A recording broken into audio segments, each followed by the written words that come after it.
English सीखो भाई channel में आपका स्वागत है। दोस्तों, हम सब इंग्लिश लिखना, पढ़ना, बोलना चाहते हैं, लेकिन किसी न किसी कारणवश हम इंग्लिश लिख पढ़ व बोल नहीं पाते हैं। इनमें से बहुत से हमारे भाई बहन ऐसे हैं जिन्हें इंग्लिश पढ़ना तक नहीं आता, लेकिन निराश होने की जरूरत नहीं है। अगर आप हमारे हाथ की एक एक मूवमेंट को ध्यान से देखते हैं तो आपके लिए इंग्लिश लिखना, पढ़ना, बोलना बहुत ही आसान हो जाएगा। तो आप कर दी इस वीडियो को लाइक और मैं करता हूं शुरू। ये दोस्तों लिखा है English, ENGLISH, English. English reading, English reading, English पढ़ना। अब दोस्तों लिखा है do you want to speak English.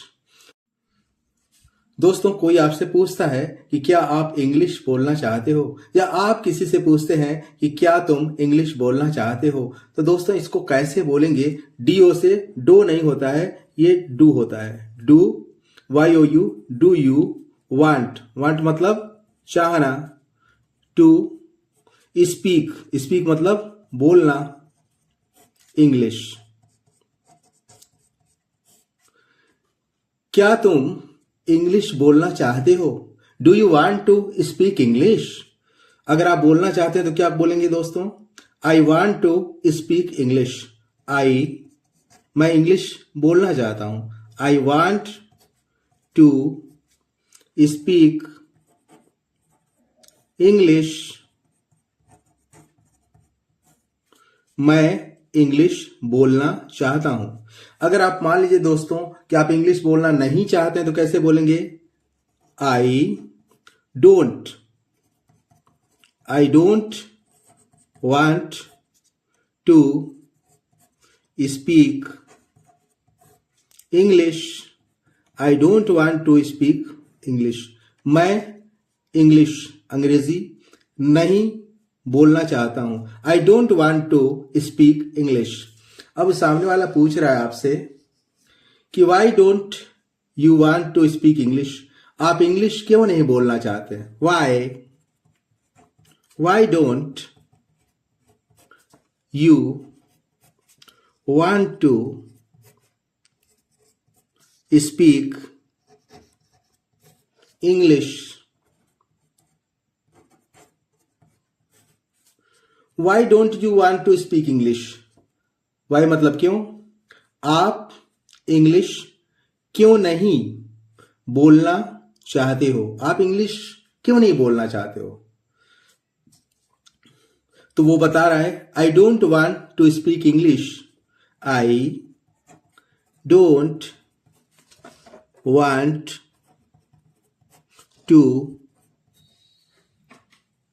Speak English because मतलब क्योंकि। I think it's a tough language, मेरा विचार है। आई थिंक मतलब सोचना है, विचार करना। आई think it's a tough language. I don't want to speak English because I think it's a tough language. मैं इंग्लिश नहीं बोलना चाहता हूं क्योंकि I think, मेरा विचार है कि यह एक कठिन भाषा है। It's a tough language. अब दोस्तों, अगर वो किसी तीसरे के बारे में पूछ रहा है कि does he या she want to patch up the matter, does he want to patch up the matter, क्या वह मामले को रफा दफा करना चाहता है। Patch up the matter means होता है दोस्तों मामले को रफा दफा करना। तो कैसे पूछेगा, does he want to patch up the matter. और अगर लड़की है तो does she want to patch up the matter, क्या वह मामले को रफा दफा करना चाहती है। तो उसने कहा आई डोंट नो, मैं नहीं जानता हूं, आई डोंट नो। तो उसने कहा आस्क हिम, उससे पूछो। लड़का है तो आस्क हिम और लड़की है तो आस्क हर। तो उसने जो कुछ था उसको बताया। अब दोस्तों, अब उसने क्या जवाब दिया, ही या she wants to patch up the matter. अगर वह मामले को रफा दफा करना चाहता है तो क्या बोलेगा, ही वांट्स, वह चाहता है, to patch up the matter,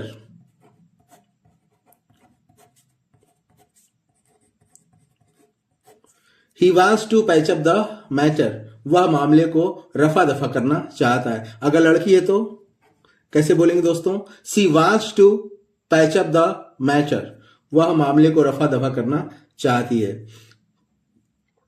अगर नहीं रफा दफा करना चाहता तो इसको दोस्तों कैसे बोलेंगे, ही या she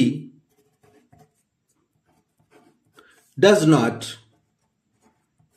he does not want to patch up the matter, patch up the matter,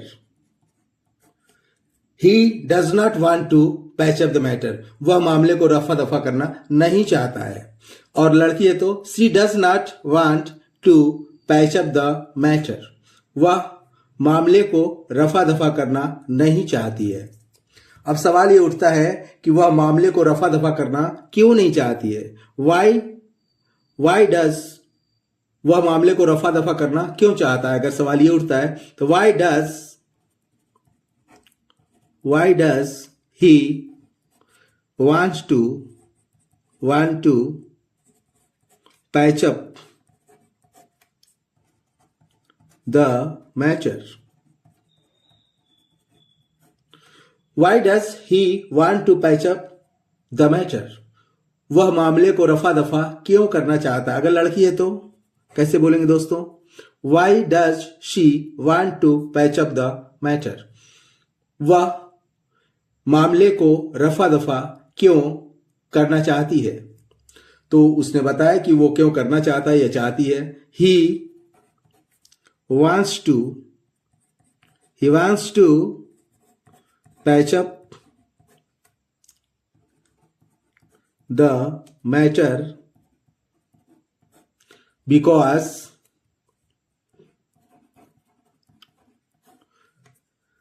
he wants to patch up the matter, वह मामले को रफा दफा करना चाहता है।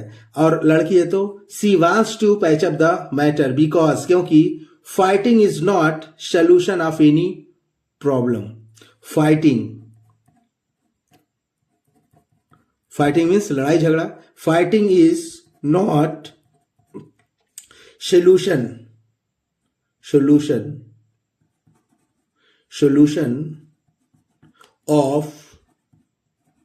any problem,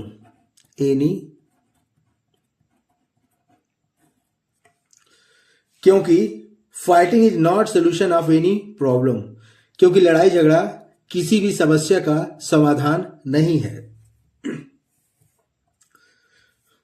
आगे दोस्तों मान लीजिए कि कुछ लोग हैं, do they want to demolish old building, क्या वे लोग, do they want to demolish माने गिरा देना, ढहा देना, demolish old पुरानी बिल्डिंग, भवन। do they want to demolish old building, क्या वे लोग पुरानी बिल्डिंग को ध्वस्त करना चाहते हैं। अगर चाहते हैं तो कैसे बोलेंगे दोस्तों, they want to demolish old building,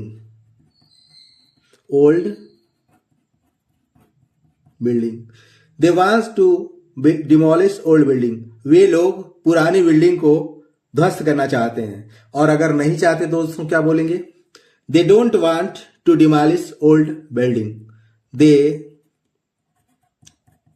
don't want to demolish old building. They don't want to demolish old building. वे लोग पुरानी बिल्डिंग को ध्वस्त करना नहीं चाहते हैं। Why do they want to demolish old building. वे लोग पुरानी बिल्डिंग को ध्वस्त करना क्यों चाहते हैं? इसको इंग्लिश कैसे बोलेंगे दोस्तों? Why do they want to demolish old building. Why do they want to demolish old building. वे लोग पुरानी बिल्डिंग को ध्वस्त करना क्यों चाहते हैं?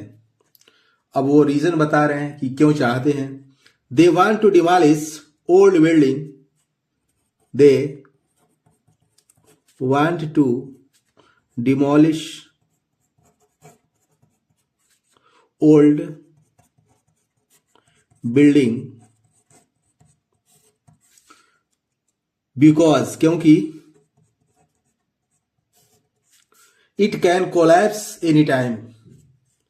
यह किसी भी समय गिर सकती है। It can collapse any time.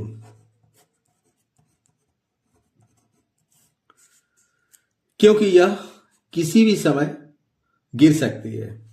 They want to demolish old building because it can collapse any time. दोस्तों आई होप सो, उम्मीद करता हूं कि इस क्लास में बताए गए सेंटेंस व वर्ड आपको अच्छे लगे होंगे। आपको सबसे अच्छा वर्ड और सेंटेंस कौन सा लगा इसे कमेंट बॉक्स में जरूर बताइएगा। और इस टाइप के इंग्लिश व ट्रांसलेशन की ढेर सारी वीडियो पाने के लिए चैनल को सब्सक्राइब कर लें और किसी न किसी दोस्त को जरूर शेयर करें। Wish you all the best. Thank you so much. See you in the next video.